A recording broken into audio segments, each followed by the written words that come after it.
First Epistle to Corinthians, chapter 11. కొరింథీయులకు రాసిన మొదటి పత్రిక 11వ అధ్యాయము.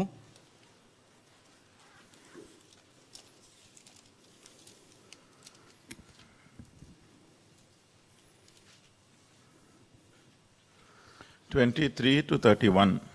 23 నుంచి 31 వరకు Responsively.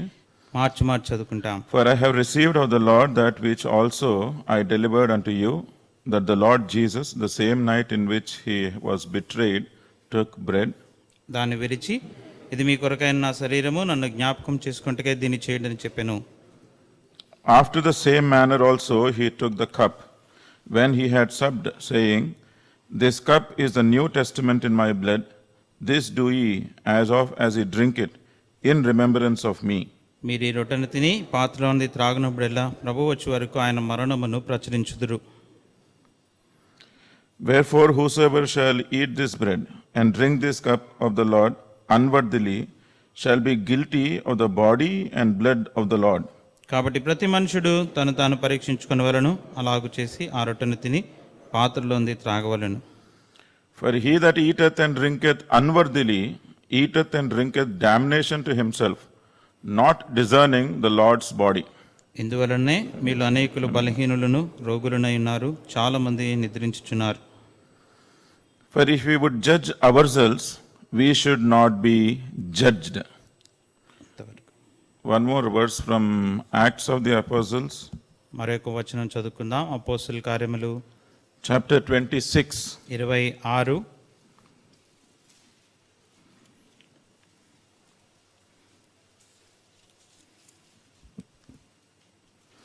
and verse 18. 18వ వచనం. Acts 26:18. అపోస్తలుల కార్యములు 26:18. All of us together, please. మనకి 16 నుండి 18 వరకు కలిసి ఉన్నాయి. To open their eyes and to turn them from darkness to light, and from the power of Satan unto God, that they may receive forgiveness of sins and inheritance among them which are sanctified by faith that is in me. కన్నులు తెరుచుటకై నేను నిన్ను వారి యొద్దకు పంపెదనని చెప్పెను. Shall we pray? ప్రార్థించుకుందాం. Our heavenly Father, మా పరలోకమందున తండ్రి, in the blessed name of thy dear Son Lord Jesus Christ, we again come unto thy throne of grace. మీ ప్రియ కుమారుడైన యేసుక్రీస్తు ప్రభువారి ధన్యకరమైన నామములో మీ కృపా సింహాసనం ఎద్దుకు మరలా వస్తున్నాం. O Lord, empty me, complete me, and put thy living word in my mouth. ప్రభా, నన్ను సంపూర్ణంగా ఖాళీ చేసి నీ సజీవమైన వాక్యాన్ని నా నోట్లో ఉంచమని ప్రార్థిస్తున్నాను. Dear Lord, I seek thy anointing upon me. ప్రభా, నీ యొక్క అభిషేకాన్ని నా మీద కోరుకుంటున్నాను.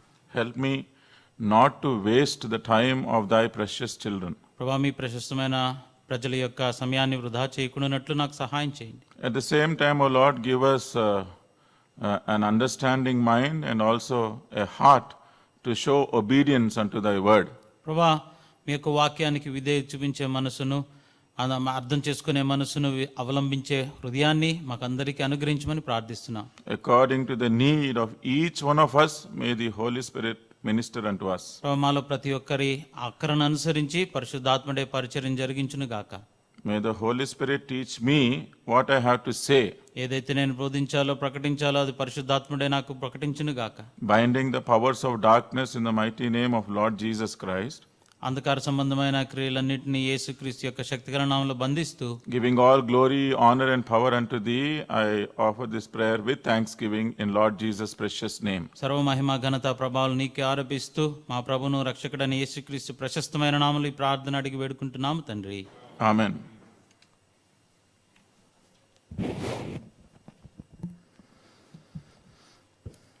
Every book in the world, they say it informs, and Bible only transforms a person. చెప్పబడే మాట ఏంటంటే, ఈ లోకంలో ఉన్న పుస్తకాలన్నీ కూడా ఏదో ఒక జ్ఞానాన్ని సమకూరుస్తాయి, అయితే బైబిల్ మాత్రమే మార్పు తీసుకొచ్చే పుస్తకము. For that matter, every word in the Bible will definitely transform a person to good. ఇంకా చెప్పాలంటే రాయబడిన ప్రతి మాట, బైబిల్ గ్రంథంలో ప్రతి మాట కూడా మంచికే ఒక మనిషిని మార్పు తీసుకొచ్చేదిగా ఉంటుంది. And the words mentioned here are for our spiritual edification. రాయబడిన చెప్పబడిన మాటలన్నీ కూడా ఆత్మ సంబంధంగా మనకి క్షేమాభివృద్ధి తీసుకొచ్చడానికే రాయబడ్డాయి. But the spiritual life may not be visible sometimes, కొన్ని సందర్భాల్లో ఆత్మీయ జీవితము బహుశా అందరికీ కనపడదు. because our attitude, our behavior, our talk, these are the external evidences that our spiritual life is healthy. మన యొక్క మాట, ప్రవర్తన, ఆలోచన ఇవన్నీ కూడా ఆత్మ సంబంధమైన జీవితము ఆరోగ్యకరంగా ఉన్నదా లేదా అని బయటికి చూపించేవి ఇవే. So the spiritual word, can it be applied for our practical living? మరి యొక్క ఆత్మ సంబంధమైన వాక్యము మన భౌతికంగా జీవించే క్రియాపూర్వకమైన జీవితానికి మనం అన్వయించుకోవచ్చా? 100% we can apply everything in our everyday life. మన యొక్క దైనందిన జీవితంలో ప్రతిదీ కూడా 100% మనం అన్వయించుకోవచ్చు. Pity is we got so used to the word of God that we actually keep it only in the shelf in our house. అయితే దైనికరమైన మాట ఏంటంటే మనం దీనికి ఎంతగా అలవాటు అయిపోయిందంటే కేవలం ఈ యొక్క బైబిల్ గ్రంథం అనేది షెల్ఫ్కే పరిమితమై ఉండేదిగా ఉంటుంది చాలా సందర్భాల్లో. How should I prove that? దాన్ని ఎలాగా నేను ప్రూవ్ చేసేది? Bible verses, బైబిల్ వచనాలు, the time we spend reading other things. మిగతా వాటిని దానికి బైబిల్ని చదివేదానికి మధ్యలో మనం సమయం ఎంత వెచ్చిస్తున్నాం అనేది మనమే చూసుకోవచ్చు. Bible is available to us all the time. మనకి బైబిల్ గ్రంథము ఎల్లవేళలా అందుబాటులో ఉంది. Early days I used to see everybody carrying Bible with them. అది పాత దినాల్లో నేను చూసినప్పుడు ప్రతి ఒక్కరు కూడా తమ బైబిల్ ప్రతిని మోసుకొని వచ్చేవాడు. I have one relative who used to stay at Bengalrao Nagar colony. Vengalrao Nagar colony దగ్గర మాకు బంధువుడు ఒక ఉండేవాడు. Once I wanted to board a running bus at Lakdi Kapul. లెగడిగాపూల్లో ఒక వెళ్తున్న బస్సుని ఎక్కాలని ప్రయత్నం చేస్తూ వచ్చాను. And I slipped and fell. పడిపోయాను. Then I got hurt on my knee. నాకు మోకాల దగ్గర గాయమైంది. But because of that young age, అయితే యవనస్తుడిగా ఉన్న కారణాన్ని బట్టి నాకేం అవ్వలే, I was all right. నాకు ఏం అవ్వలేదు, అంత సరిగానే ఉందన్న. But my socks was full of blood. అయితే సాక్స్కి అంత రక్తం అంటుకుంది. Then I realized that there was some deep cut on my knee. అప్పుడు నాకు గ్రహింపులోకి వచ్చింది ఏంటంటే అక్కడ మోకాల దగ్గర కొద్ది గాయమైంది. So because this relative of mine was a doctor, నాకు ఆ బంధువుడు డాక్టర్ అయిన కారణాన్ని బట్టి I straight went to their house. వెంటనే తిన్నగా అక్కడికి వెళ్ళిపోయాను. So there was a deep cut, so he has to put 2 stitches to that. బాగా లోతుగా గాయమైన కారణాన్ని బట్టి 2 కుట్లు వేశాడు. And after reaching his house, till such time this young Josh didn't allow me to realize the pain, but after reaching the home it was hurting very bad. అయితే అక్కడికి వచ్చేంత వరకు కూడా యవన ఉడుకు రక్తంలో ఉన్న కారణాన్ని బట్టి నొప్పి ఏమంతగా తెలియలేదు, కానీ తీరా వచ్చిన తర్వాత నొప్పి స్టార్ట్ అయింది. When he was touching that area, I was not able to bear. Doctor గారు అది ముట్టుకుంటుంటే ఒప్పుకోవట్లేదు, ఎందుకంటే నొప్పి ఎక్కువగా ఉంది. And they will clean with that spirit. ఆ స్పిరిట్ వేసి దాన్ని శుభ్రపరుస్తారు కదా. I wanted to scream. గట్టి కేకలు వేయాలనుకున్నా. But because he is a relative, మరి బంధువు కాబట్టి he started some conversation with me. నాతో సంభాషణ ఆరంభించాడు. And that was one statement which has registered in my mind. ఆయన చెప్పిన ఒక మాట నా మెదడులో అలా ఉండిపోయింది. రే మన ఊళ్ళల్లో నేను ఎవరిని నమ్మనురా, he said. I won't trust anybody in our family circle. మన యొక్క బంధువుల ఆ యొక్క పరిగణలో చూసుకున్నట్టు ఎవరిని కూడా నమ్మేటట్టుగా లేరు నాకు అని అంటాడు. ఒట్టి మీ నాన్ననే నమ్ముతాను రా, he said. మీ నాన్న ఒక్కడే నమ్ముతాను రా అన్నాడు. ఎప్పుడు ఇంటికి వచ్చినా he carries his Bible in his hand. So ఎప్పుడు వచ్చినా కూడా చేతిలో బైబిల్ తీసుకొని వస్తాడు అన్నాను. So he would be on the way from office coming to home. I think he would stop by and he would ensure that he is carrying his Bible in his hand. Office నుంచి ఇంటికి వస్తున్నప్పుడు బహుశా దారిలో ఆగినప్పుడు కూడా ఎల్లప్పుడూ కూడా Bible చేతిలో ఉండేటట్టుగా చూసుకునేవాడు అన్నాడు. It always challenged me.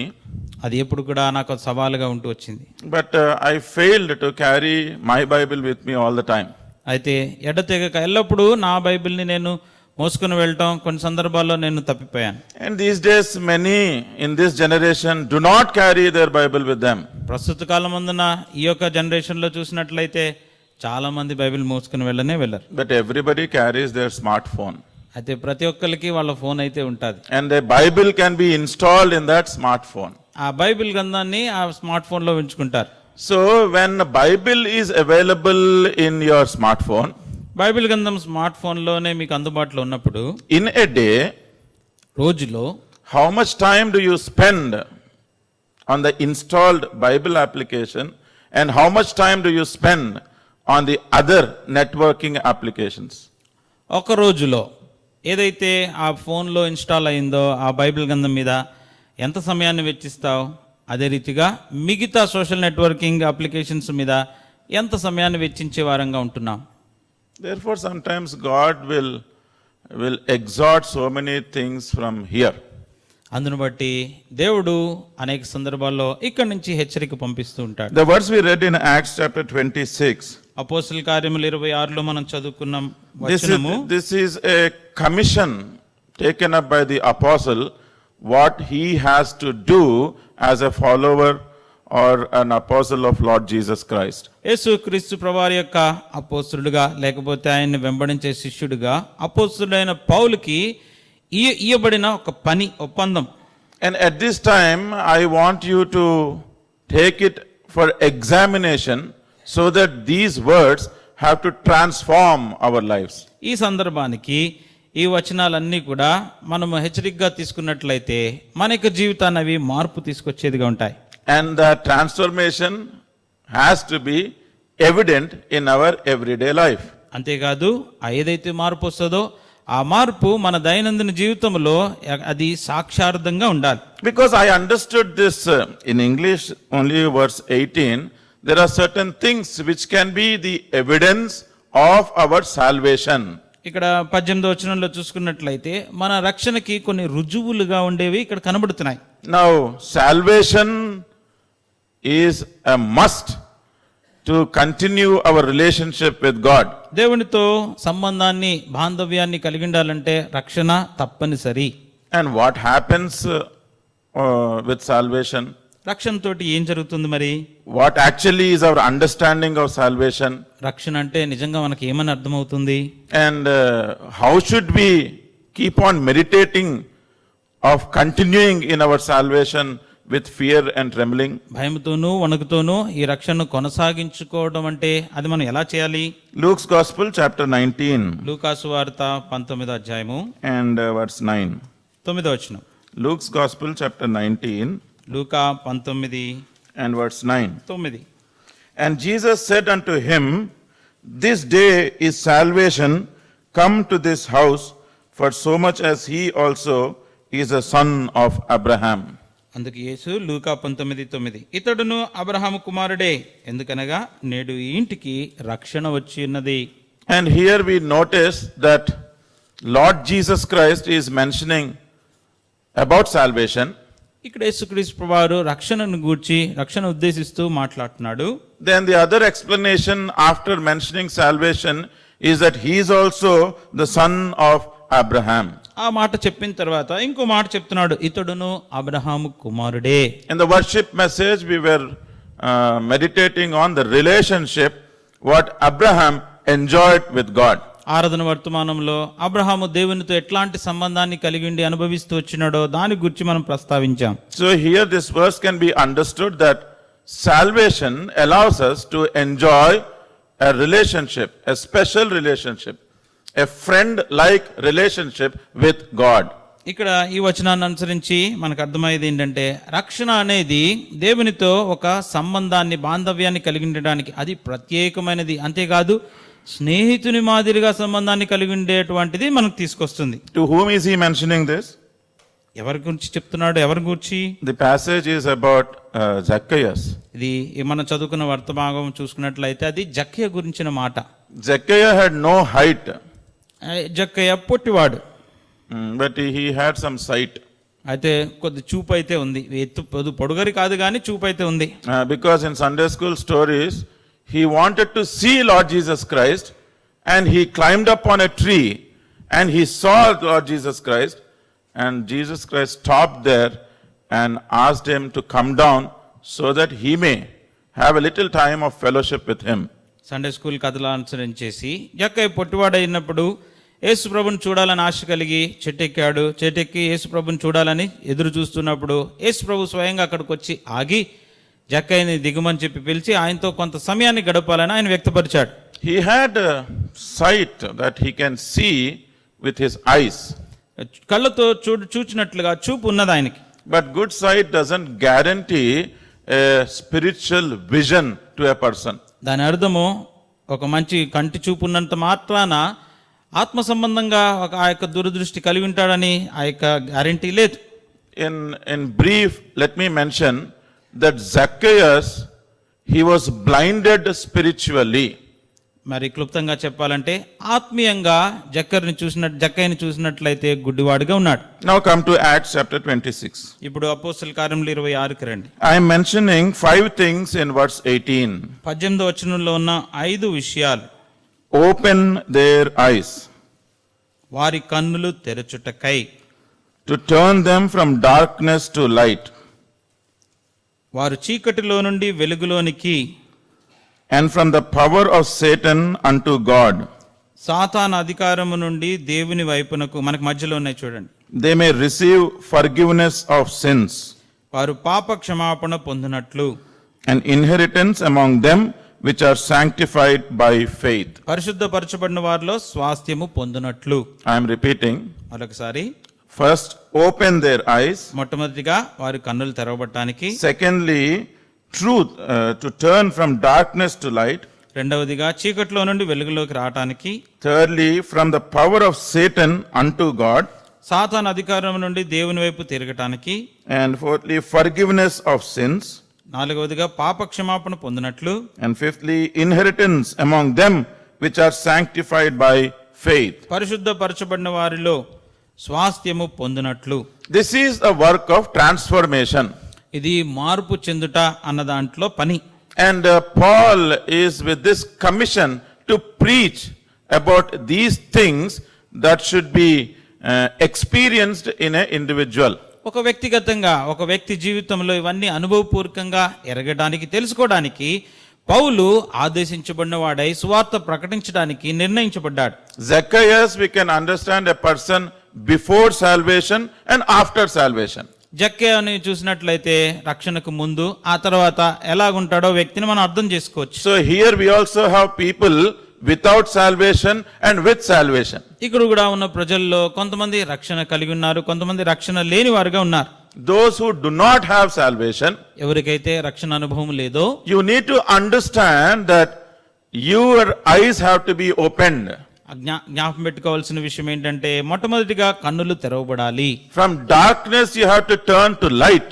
చీకట్లో నుండి అంధకారంలో నుండి వెలుగులోకి రావాలి. And you have to turn from the power of Satan unto God. సాతాను యొక్క అధికారంలో నుండి దేవుని వైపుకి తిరిగి రావాలి. You have to receive the forgiveness of sins. పాప క్షమాపణ పొందుకోవాలి.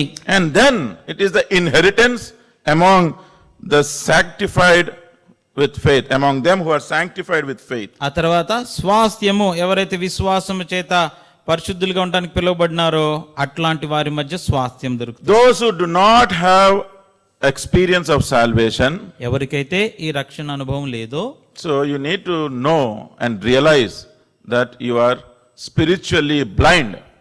నువ్వు గ్రహించుకోవాల్సిన సంగతి ఏంటంటే ఆత్మీయంగా గుడ్డివాడుగానే ఉన్నావు. ఇంకా You are in utter darkness. అంధకారములో ఉన్నావు. You are living with unforgiven sins and nature of sin in you. నీలో పాపపు స్థితి ఉండి క్షమాపణ లేని స్థితిలోనే ఉన్నావు ఇంకా. And you are under the power of Satan. సాతాను యొక్క అధికారం కిందనే ఇంకా ఉన్నావు. And you are losing out the inheritance of the sanctified by faith. విశ్వాసం చేత పరిశుద్ధపరచబడిన వారిలో స్వాస్థ్యాన్ని నువ్వు కోల్పోబోతున్నావు. If you are in that condition, ఆ స్థితిలో ఉన్నట్లయితే you are at great loss. భయంకరమైన నష్టములో ఉన్నావు. And that is why nothing you are able to comprehend and understand what is happening around you. నీ చుట్టుపక్కల జరిగే విషయాలు ఏది కూడా అందుకే నీకు అర్థం కావట్లేదు. And you are not satisfied at all. ఎక్కడ కూడా సంతృప్తి లేదు. You are not satisfied with anything which is offered to you. నీకు ఇవ్వబడిన దేని ద్వారా కూడా తృప్తి నీకు కలగట్లేదు. You cannot appreciate individuals, you cannot appreciate some good, or you cannot appreciate anything which is around you. నీ చుట్టుపక్కల గానీ నీ చుట్టుపక్కల మంచి చేసేవాళ్ళు గానీ ఏ విషయాన్ని కూడా నువ్వు మెచ్చుకోని స్థితిలో ఉంటున్నావు. And the sin and the nature of sin is actually taking you deep down into the miry clay. నీ యొక్క పాపము లేతే పాప స్వభావము నిన్ను ఆ ఊబిలోనికి దించేస్తూ ఉంది. Let us understand and compare with Zacchaeus. జక్కయాని ఆ యొక్క జక్కయ జీవితాంతో పోల్చి మనం అర్థం చేసుకోవడానికి ప్రయత్నం చేద్దాం. Luke's Gospel, chapter 19. Luka 19 I am reading verse 2. రెండవ వచనం. And behold, there was a man named Zacchaeus, which was the chief among the publicans, and he was rich. ఇదిగో సుంకపు గుత్తుదారుడును ధనవంతుడునైన జక్కయ అని పేరు గల ఒకడు. Now he has eyes to see. ఇప్పుడు ఆయనకి చూచే నేత్రాలు కళ్ళున్నాయి. So what does he see in himself? ఆయనకి ఏం కనబడుతున్నాయి? He can see that he is chief among the publicans.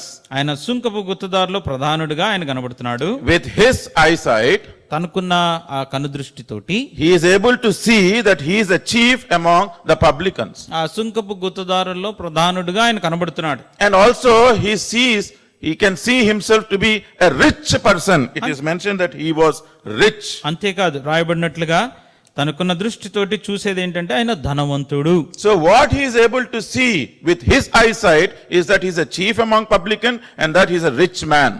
ఆయనకున్న కనుదృష్టితోటి ఆయన ఏం చూడగలుగుతున్నాడు? తన గూర్చి ఆయన సుంకపు గుత్తదారులో ప్రధానుడు, అంతేకాదు ధనవంతుడు. But what does the world see in him? అయితే లోకము ఆయనలో ఏం చూస్తుంది? Verse 7. 7వ వచనం. And when they saw it, they all murmured, saying that he was gone to be guest with a man that is a sinner. అందరూ అది చూచి ఈయన పాపి అయిన మనుషుని యొద్ద బస చేయవెళ్ళనని చాలా సనుగుకొనిరి. This is the understanding, or this is the explanation for our eyes to be opened. అంటే మన నేత్రాలు తెరవాలంటే దానికున్న ఈ యొక్క నిర్వచనం ఇదే. చూడండి ఇక్కడ Everybody is talking that he is a sinner. ప్రతి వాళ్ళు ఆయన ఏం చెప్తున్నారు? సంబోధిస్తున్నారు.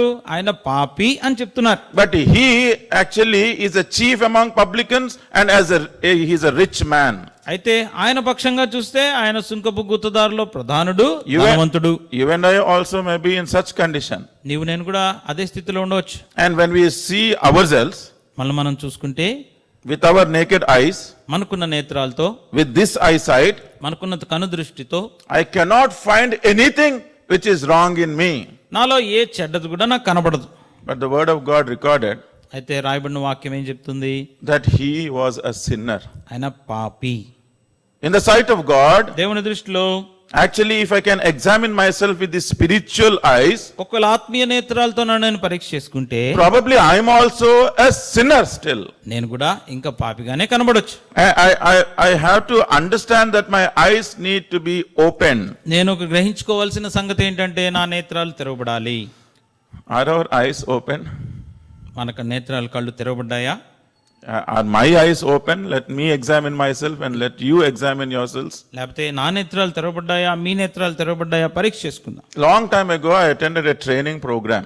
చాలా దినాల కిందట ఒక ట్రైనింగ్ ప్రోగ్రామ్ అటెండ్ అయ్యాను. As soon as we settled down in that training hall, ఆ ట్రైనింగ్ రూమ్ లో కూర్చున్న తర్వాత there was a white board which was put in front of us. మా ముందు ఒక తెల్ల బోర్డు ఉండింది. And the trainer has come. చెప్పి ఆయన వచ్చాడు. And he asked, what do you see on the board? Board మీద మీకేం కనబడుతుంది అని అడిగాడు. Everybody were looking at that board. అందరూ బోర్డు వైపు చూసి There was one dot. Probably you can make out that somebody put a dot with a marker pen. అక్కడ ఆ తెల్ల బోర్డు మీద మార్కర్ పెన్ తో ఒక చుక్క పెట్టారు అక్కడ ఎవరో. Everybody said nothing. Then he started probing, don't you see anything? Don't you see anything? Then slowly they said, there is one black dot on the board. అందరూ ఆయన ప్రశ్న అడగగానే ఏం లేదు కదా, అది తెల్ల బోర్డు ఖాళీగా ఉంది అంటే ఆయన మరలా ఇంకో ప్రశ్న వచ్చాడు. జాగ్రత్తగా గమనించండి, ఏం కనబడట్లేదా అంటే ఒక చిన్న చుక్క కనబడుతుంది. He said, think out of the box. Do you see only the black dot? don't you see anything else? ఇంకా బాగా ఆలోచన చేయండి, మీకు ఓన్లీ కేవలం ఆ చిన్న చుక్కే కనబడుతుంది, ఇంకేం కనబడట్లేదా? And he said, see from deep inside you. Probably you have to consider something out of your normal thinking. అది నువ్వు సాధారణంగా ఆలోచించే దానికి ఇంకా వెలుపలొచ్చి ఆలోచన చేయి, ఇంకా లోపల నుంచి లోతుగా ఆలోచించండి, ఏం కనబడట్లేదా? You know how these trainers excite you and inspire you. అక్కడ చెప్పేవాళ్ళు ఆ రీతిగా మిమ్మల్ని ఉత్తేజపరుస్తూ ఉంటారు. But none of us could say beyond that black dot. అయితే కూర్చున్న వాళ్ళు ఎవరు కూడా ఆ చుక్క మినహాయించి ఇంక దాని గురించి ఇంకేం చెప్పలేకపోయారు. And he said, అంటాడు, I see a elephant on the board. నాకు ఆ బోర్డు మీద ఒక ఏనుగు కనబడుతుంది అని. How is it possible? అది ఎలా సాధ్యమవుతుంది? He said, I see an elephant which is actually stuck or covered with snow. The entire white thing on the board, he says, is the snow, and the dot is the tip of the elephant's tail. ఆయన ఏమంటాడంటే, ఒక ఏనుగు మొత్తం అంతా మంచులో కూరుకుపోయి కేవలము ఆ తోక చివరి భాగం మాత్రమే కనబడుతుంది చూసా, అదే ఆ చుక్క అని అన్నాడు. We all said, sir, who will think that much? అంతగా ఎవరు ఆలోచిస్తారండి? అసలు that angle, who will look into that? ఆ కోణంలో ఎవరు ఆలోచన చేస్తారు? White board is snow and the dot is the tip of the tail. White board అంతా మంచని, ఆ తోకలో చివరి భాగమే ఆ చుక్క అనేసి. Then he said, you are managers. ఎందుకంటే అప్పుడు ఆయన అంటాడు, మీరు అందరూ మేనేజర్స్ కదా. And from this stage you have to be growing and you should be developing yourself. ఈ రోజు నుంచి మీరు ఇంకా అధికమైన స్థితిలోనికి ఇంకా ఎదుగుతూ రావాలి. So the way you look at things has to completely change. కాబట్టి పరిస్థితుల వైపు, వస్తువుల వైపు నువ్వు చూసే ఆ యొక్క కోణం మారిపోవాలి. Just an entry level executive or a fresher, probably if he says I see only a black dot, fine.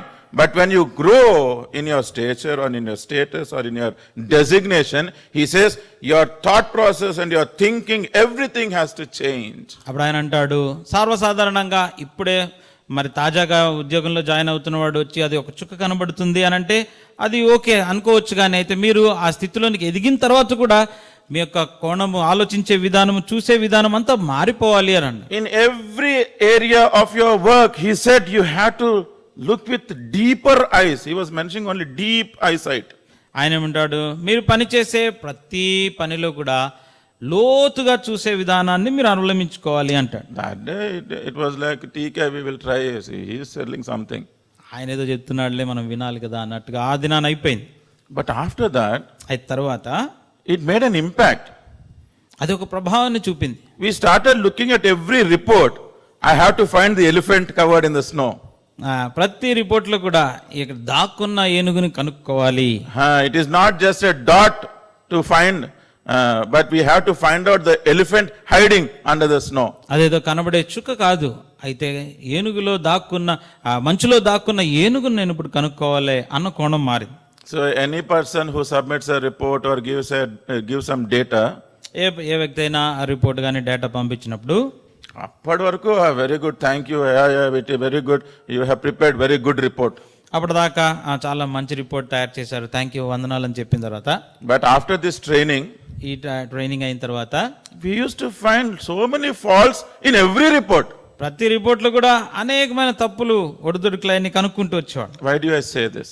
ఎందుకని చెప్తున్నాను? If that trainer in this world is talking to look from deep sight, ఒకవేళ లోకంలో చెప్పే బోధకుడే ఈ లోకపరంగా లోతుగా దాన్ని క్షుణ్ణంగా పరిశీలించమని అడిగినప్పుడు, we understanding this spiritual life, we need to consider our eyes of understanding to be opened.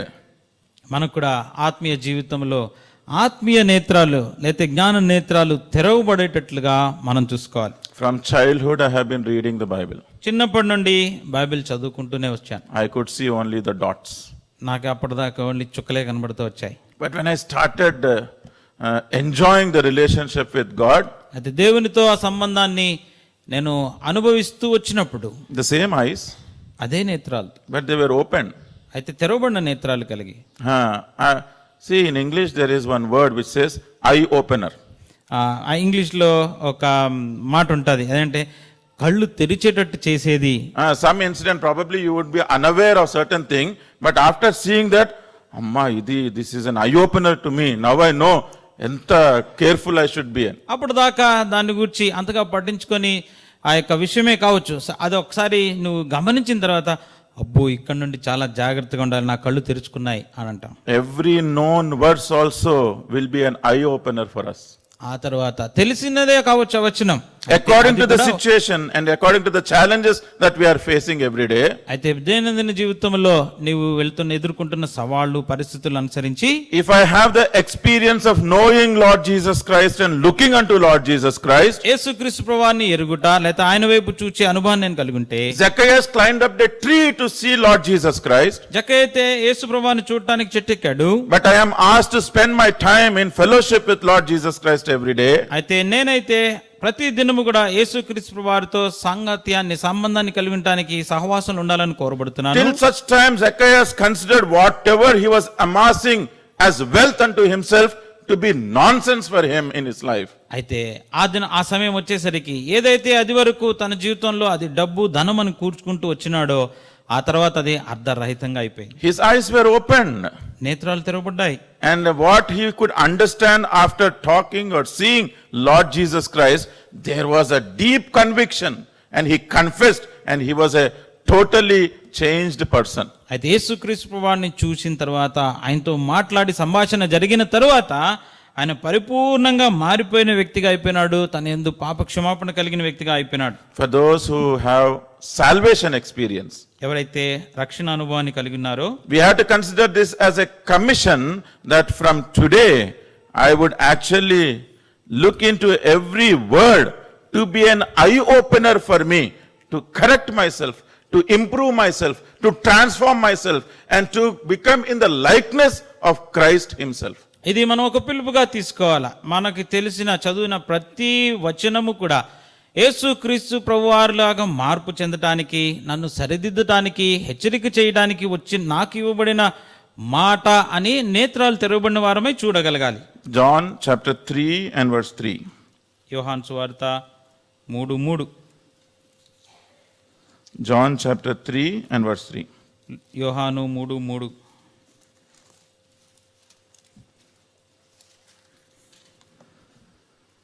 Jesus answered and said unto him, Verily, verily, I say unto thee, except a man be born again, he cannot see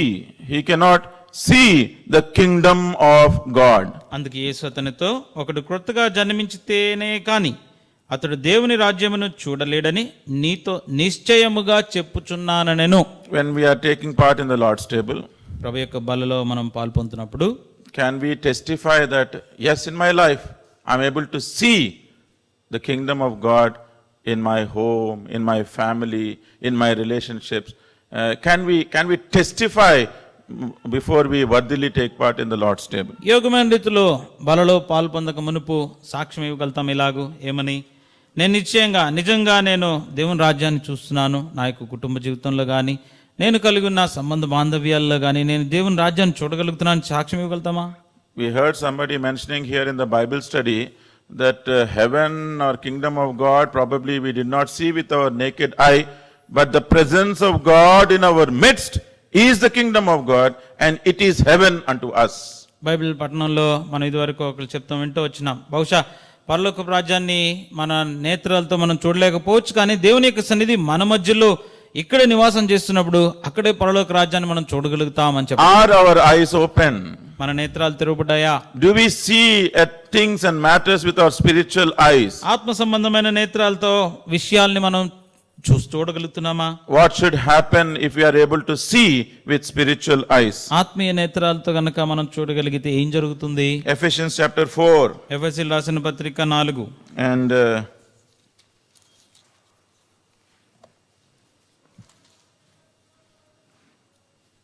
the last verse 32. 32వ వచనంలో ఆఖరిది.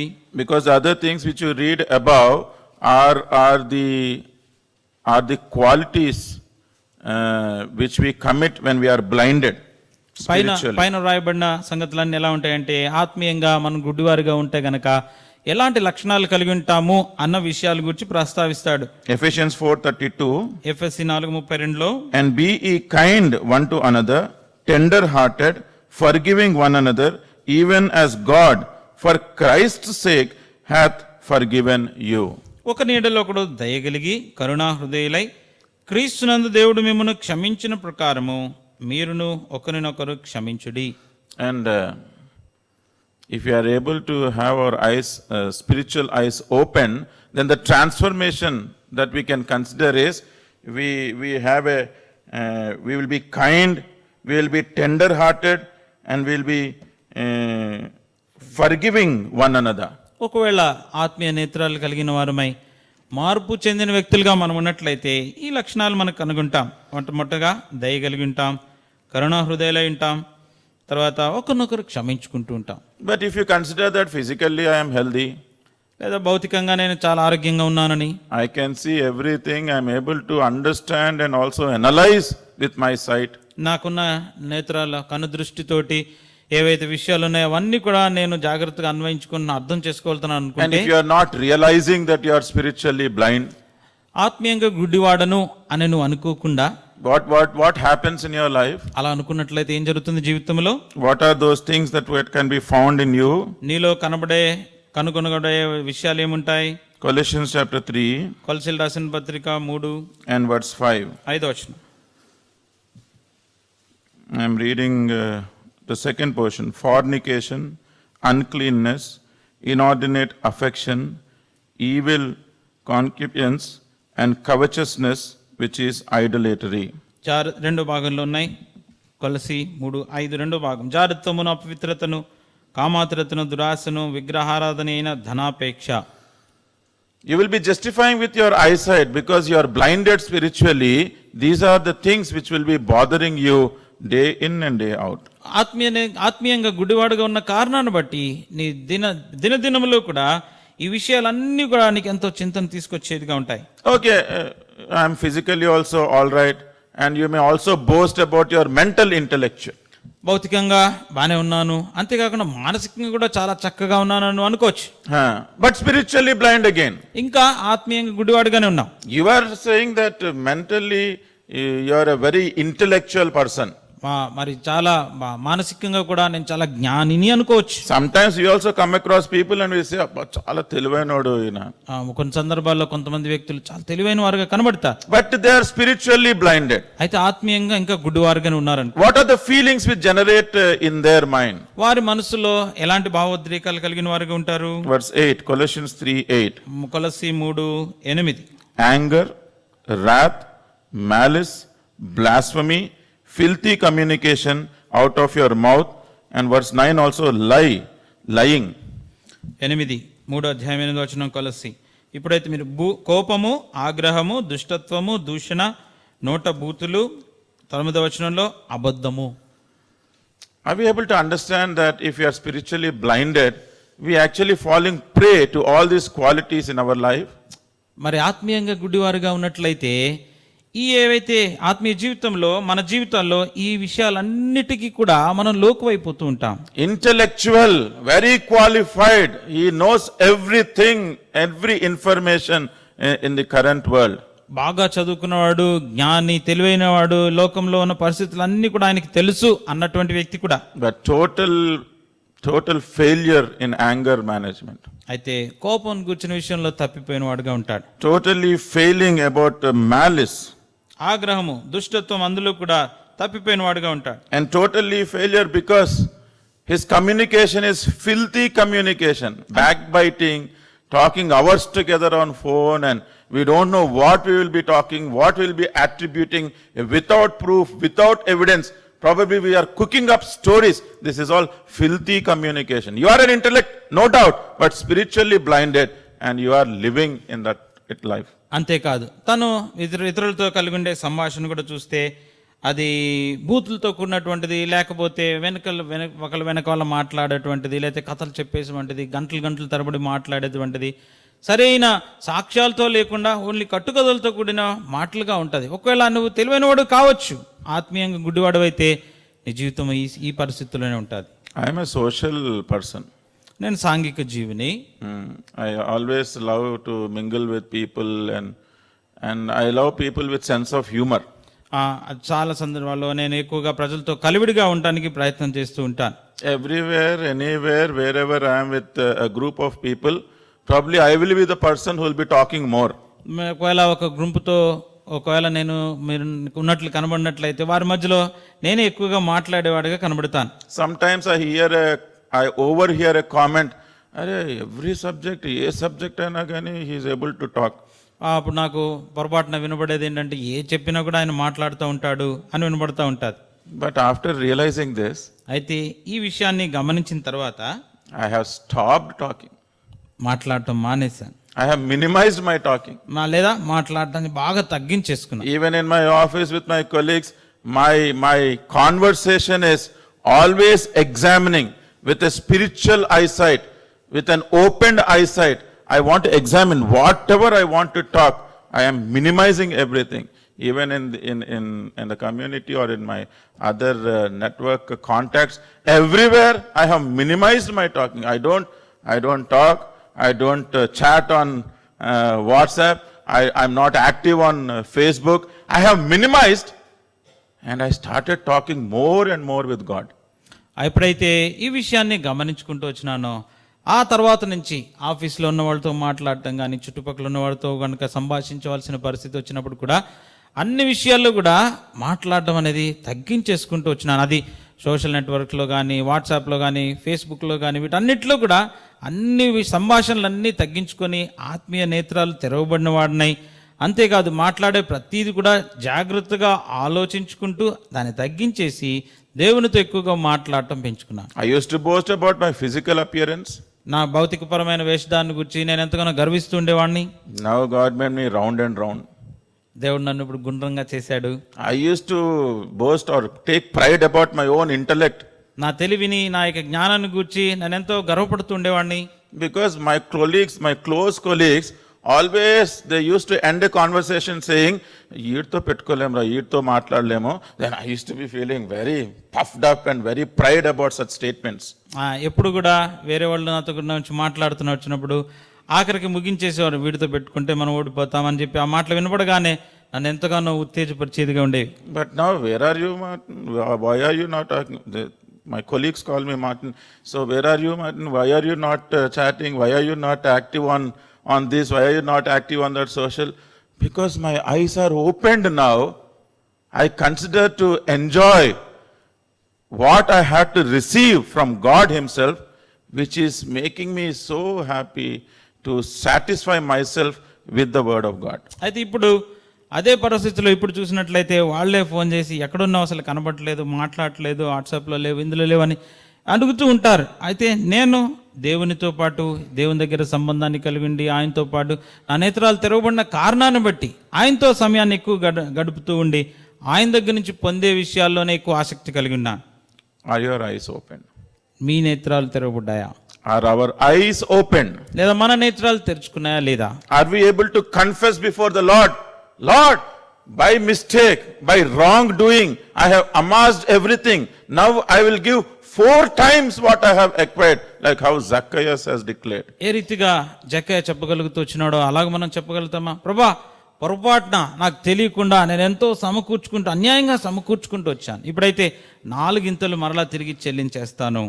And the second one is turn from darkness to light. రెండవదిగా అంధకారంలో చీకట్లో నుండి వెలుగులోనికి రావటము. Mark's Gospel chapter 10. Mark సువార్త 10వ అధ్యాయము. Mark Gospel chapter 10 mark 10 and verse 51. 51. And Jesus answered and said unto him, "What wilt thou that I should do unto you?" The blind man said unto him, "Lord, that I might receive my sight."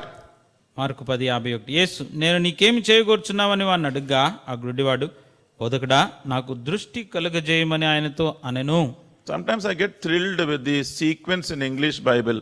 To open our eyes is followed by turning from darkness to light. కొన్ని సందర్భాల్లో English బైబిల్లో రాయబడిన మాట పదము అనుసరణ అది చాలా చక్కగా ఉంటుంది. ఎందుకంటే అక్కడ కనుదృష్టి కలుగజేయడం అంటే అంధకారంలో నుండి వెలుగులోనికి రావటం. See, it is followed by a blind person, a born blind person. He actually is in utter darkness. చూస్తే ఒక పుట్టి గుడ్డివాడు కటిక చీకట్లో అంధకారంలో ఉంటాడు. Sometimes they give an example, if you have to know what a blind person feels, then you close your eyes and tie a band around your head.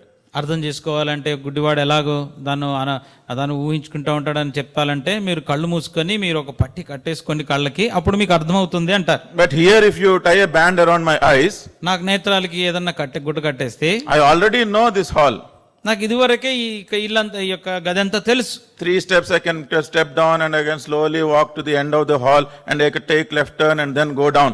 నాకు తెలుసు కదా అది వరకే, కాబట్టి 3 అడుగులు వేస్తే ఈ పుల్పిట్ దిగుతాను, ముందుకు తిన్నగా వెళ్తే మెట్లు వస్తాయి, ఎడం వైపు తిరిగి కిందకి వెళ్తే బయటకు వెళ్ళిపోవచ్చు. But here this man was a blind man. ఇక్కడ చూస్తే ఒక గుడ్డివాడు, He cannot make out anything. He was in total darkness.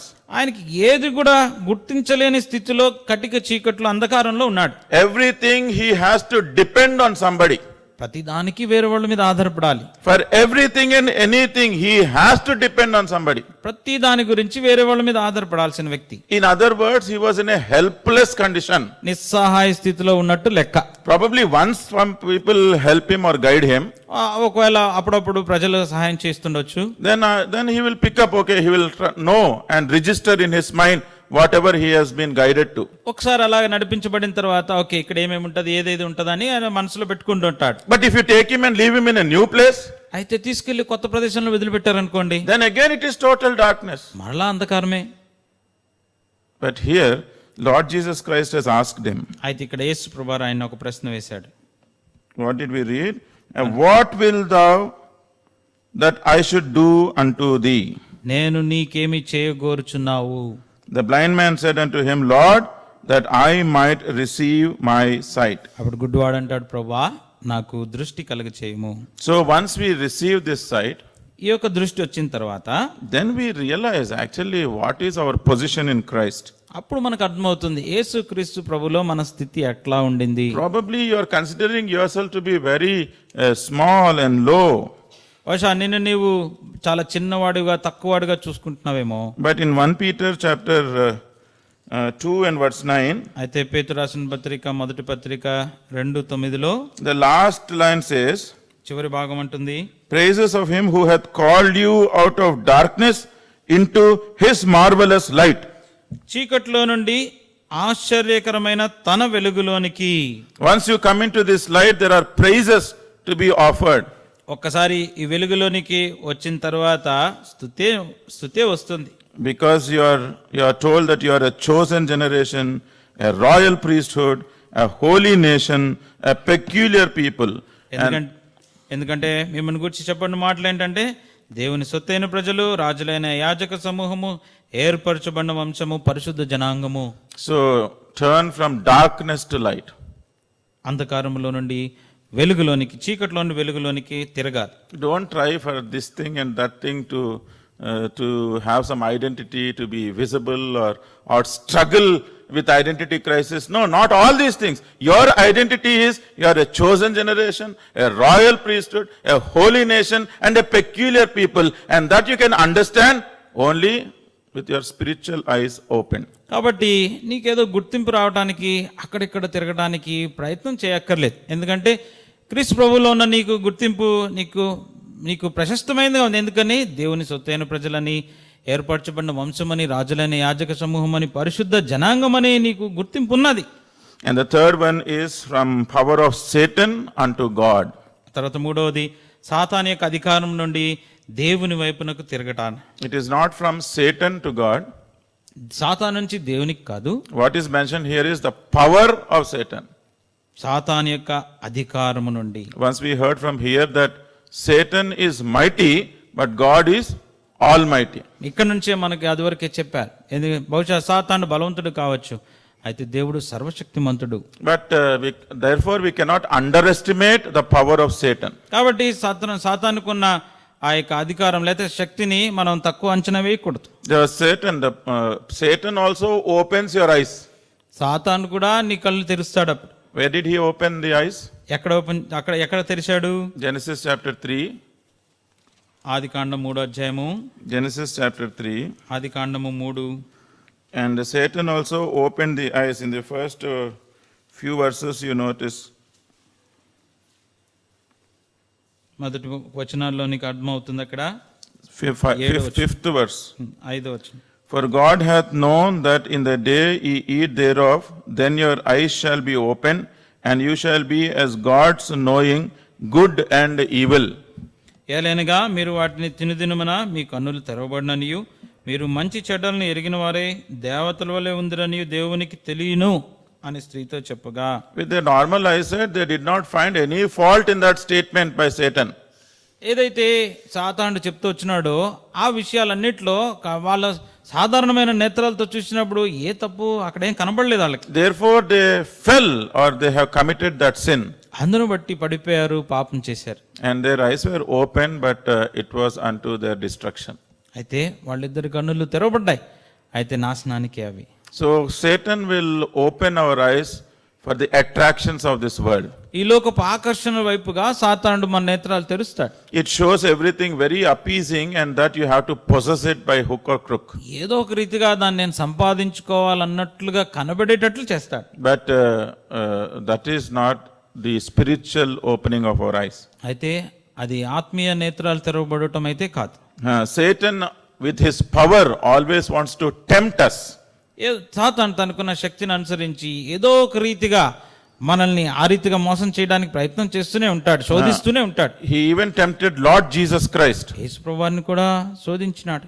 That is the power he has. He wanted to tempt Lord Jesus Christ himself. అది అనుకున్న శక్తి, యేసు ప్రభువారినే శోధించినాడు. But he did not yield to the power of Satan. అయితే ఆ సాతాను యొక్క అధికారానికి ఆయన లొంగిపోలేదు. He exercised the power of his heavenly Father. పరలోకపు తండ్రి యొక్క శక్తిని ఆయన తన జీవితంలో అన్వయించుకుంటాడు. This is overtaking temptation in our life.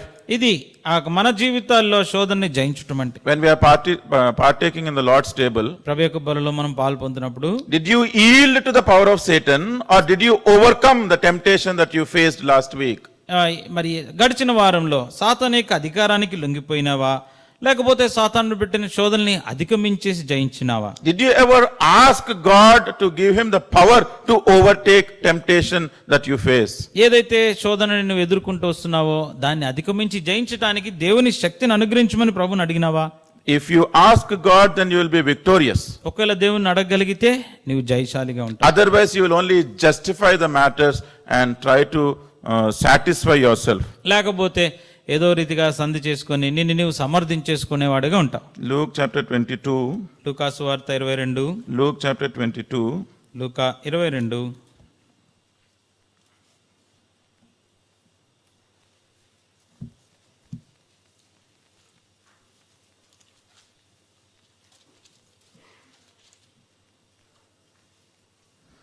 Verse 3. 3వ వచనం. Then entered Satan into Judas surnamed Iscariot, being the number of the 12. 22:3 లూకా సువార్త. అంతటా 12 మంది శిష్యుల సంఖ్యలో చేరిన ఇస్కరియోతు అనబడిన యూదాలో సాతాను ప్రవేశించెను. So what is his power? అనుకున్న శక్తి ఏంటి? He is not entering into the weak people. ఏదో బలహీనులు అట్లాంటి వారిలో ప్రవేశించడం కాదు. He is entering into the close associates, the disciples of Lord Jesus Christ. యేసు క్రీస్తు ప్రభువారికి అతి సన్నిహితంగా ఉన్న శిష్యుల్లో ఉన్న ఒకరి దగ్గరికే ప్రవేశిస్తున్నాడు. In the same chapter, God is reminding us. అదే అధ్యాయంలో దేవుడు మనకి జ్ఞాపకం చేస్తున్నాడు. Verse 40. 40వ వచనం. And when he was at the place, he said unto them, Pray that ye enter not into temptation. ఆ చోటు చేరి ఆయన వారితో మీరు శోధనలో ప్రవేశించకుండానట్లు ప్రార్థన చేయడని చెప్పి. So what is that we have achieved or received from our prayer during our fellowship with God? దేవునితో కలిగిన ఆ సహవాసములో ప్రార్థనలో మనం ఏం పొందుకుంటున్నాం? Here we see our eyes have to be open. ఇక్కడ మనకు కనబడేది మన నేత్రాలు తెరవబడాలి. So our level of understanding, or the angle, or the perception in which we judge others or consider others has to be according to Ephesians 4:32. మరి అంతేకాకుండా మనం చూసే కోణం, ఇతరుల్ని చూసే కోణం, లేకపోతే వాళ్ళని ఏ కోణంలో ఏ రీతిగా మనం వాళ్ళని జాగ్రత్త గమనిస్తున్నామో అది ఎఫెసీ 4:32 అనుసరించి మన యొక్క జీవితంలో ఉండాలి. Being kind, దయార్థ హృదయులై, being tender hearted, కరుణా హృదయులై, forgiving one another. ఒకరినొకరు క్షమించే వారంగా. If this is missing, ఒకవేళ ఇది లేకపోయినట్లయితే then you have all the other qualities which you can boast about with physical health and mental health. ఒకవేళ ఇవి కనుక లేకపోయినట్లయితే భౌతిక పరంగా మానసికంగా ఆరోగ్యకరంగా ఉన్నావు నిన్ను నువ్వు గొప్పగా ఊహించుకోవచ్చు. But spiritually unhealthy. అయితే ఆత్మీయంగా అనారోగ్యంలో ఉన్నట్టు. The last one is inheritance among the sanctified by faith. చివరిగా విశ్వాసముతో పరిశుద్ధులుగా ఉండకు పిలువబడిన వారితో ఉన్న స్వాస్థ్యము. That is after the forgiveness of our sins. అది మన పాప క్షమాపణ పొందిన తరువాత. Unless we receive forgiveness, క్షమాపణ ఉంటే తప్పితే, unless you have confessed of small sin or a big sin or whatever sin that is in your life, నీ జీవితంలో ఉన్న అది చిన్నదే గాని పెద్దదే గాని ప్రతి పాపమును గాని ఒప్పుకున్న తర్వాతే only then you can have a clear vision with your eyes open. అప్పుడు మాత్రమే నీ నేత్రాలు తెరవబడిన వాడువై స్పష్టమైన కనుదృష్టి కలిగిన వాడుగా ఉంటావు. Psalm 25 కీర్తన సంఖ్య 25 verse 1. మొదటి వచనం. Unto thee, O Lord, do I lift up my soul. యెహోవా కీర్తన 25:1 యెహోవా నీ దిక్కునకు చూచి నా ఆత్మని ఎత్తుకొనుచున్నాను. So he with his spiritual eyes he is looking unto God. ఆత్మీయ నేత్రాలు కలిగి దేవుని వైపు చూస్తున్నాడు. Examine yourself. నేను నీవు పరీక్ష చేసుకో. So it is not looking at others. అంటే అది వేరే వాళ్ళని చూడడానికి కాదు. It is not looking at with your intellect to find some excuse or to justify what you have committed during the last week. లేదా నీదేదో తెలివిని ఉపయోగించి గడిచిన వారంలో నువ్వేదైతే తప్పు చేస్తూ వచ్చో దాన్ని సమర్థించుకునేట్లది కాదు. No, you are looking unto God and lifting up your soul. నువ్వు ఈ దేవుని వైపుగా చూసి నీ ప్రాణాన్ని ఆయన వైపు ఎత్తుకుని మాట్లాడుతున్నావు. Because to bless you or to continue, the soul matter is very important. నిన్ను ఆశీర్వదించడానికి గాని ఇంకా ఎడతెగక ముందుకు వెళ్ళడానికి ప్రాణం గూర్చినది ప్రాముఖ్యమైనది, మనసును గూర్చినది. When I lift up my soul, నా యొక్క ప్రాణము మనసును ఆయన వైపు ఎత్తినప్పుడు what is my confession? నేనేం ఒప్పుకుంటున్నాను? Verse 11. 11 వచనం. For thy name's sake, O Lord, pardon my iniquity, for it is great. యెహోవా నా పాపము బహు ఘోరమైనది, నీ నామమును బట్టి దానిని క్షమింపుము. You are not considering the sin in your life seriously. ఒకవేళ అంటే నీ యొక్క జీవితంలో పాపాన్ని అంతగా సీరియస్గా అంటే దాన్ని అంత తీవ్రంగా పరిగణించట్లేదు. But here he says, for it is great. అయితే ఇక్కడ ఆయన అంటున్నాడు బహు ఘోరమైనది, గొప్పది. The Telugu translation actually gives that weight. Bahu ghoramainadi, that is a confession that we are expected for forgiveness of our sins. తెలుగులో చక్కగా రాయబడి ఉంది బహు ఘోరమైనది అంటే మనం ఒప్పుకునేటప్పుడు పాపను గూర్చి ఇట్లాంటి ఒప్పుదల కలిగి ఉండాలి. Verse 18. 18వ వచనంలో Look upon mine affliction and my pain. Why? Look upon my affliction and my pain. నా బాధను నా వేదనను కనుగొనుము. Why? Because I am cribbing about my affliction and pain, but the reason is, and forgive all my sins. All. There is some unforgiven sin for which we are still in affliction and pain. బాధను గూర్చి వేదన గూర్చి నేనేదో నొప్పుగా చెప్తూ వస్తున్నాను. అయితే ఆయన అంటాడు రెండో మాటగా నా పాపములన్నిటినీ క్షమింపమంటే ఇంకా ఒప్పుకొనని పాపాలు ఇంకా ఉన్నట్టు లెక్క అన్నమాట. If this is our experience, ఒకవేళ ఇదే మన అనుభవం అయితే, if we can testify that yes, my eyes are opened, I see only with my spiritual eyes. ఇప్పుడు యథార్థంగా నా యొక్క నేత్రాలు తెరవబడి ఉన్నాయి, నన్ను ఆత్మీయ నేత్రాలు కలిగే నేను జీవిస్తున్నాను అన్నట్లయితే, yes, I boldly live in the light, I am not in darkness and I am not living in dark life. నేను ఇంకా గడిచిన అంధకార జీవితంలో నేను నివాసం చేయట్లేదు, నేను వెలుగులోనే నివాసం చేస్తున్నాను చెప్పగలిగినట్లయితే, every day I sincerely pray and obtain the power of God and I am overcoming every temptation and I am free of temptation. ప్రతిరోజు కూడా దేవుని దగ్గర కనబెట్టుకొని ఆయన యొక్క శక్తిని పొందించుకున్న వాడినై శోధన నుండి జయించడానికి దేవుని దగ్గర శక్తి పొందుకొని దాన్ని జయించిన తర్వాత, honestly, sincerely, if you have confessed every sin, all sin and the great sin, and then you are worthy to take part in the Lord's table. ఒకవేళ యథార్థంగా నిజాయితీతోటి ప్రతి పాపమును ఒప్పుకున్నట్లయితే, అది చిన్నది కానీ పెద్దది కానీ అన్ని పాపములన్నిటినీ ఒప్పుకున్నట్లయితే బలలో యోగ్యంగా పాలు పొందడానికి అర్హురాలువి. Then we have the inheritance. అప్పుడు మనకి స్వాస్థ్యం ఉంది. They have the inheritance among the sanctified by faith. విశ్వాసము చేత పరిశుద్ధంగా ఉండుటకు పిలువబడిన వారిలో స్వాస్థ్యము. That treasure, అటువంటి స్వాస్థ్యము, that ధననిధి, Aishwarya, ఐశ్వర్యము, that will not be visible with our naked eyesight. అది మన సాధారణమైన కన్నులకు అది కనబడదు. It is by faith, so you enjoy in your life every day. అది విశ్వాసము చేత అనుదినము నీ యొక్క జీవితంలో అనుభవిస్తూ ఉంటాం. May the Lord help us. ప్రభు మనకు సహాయం చేయను గాక.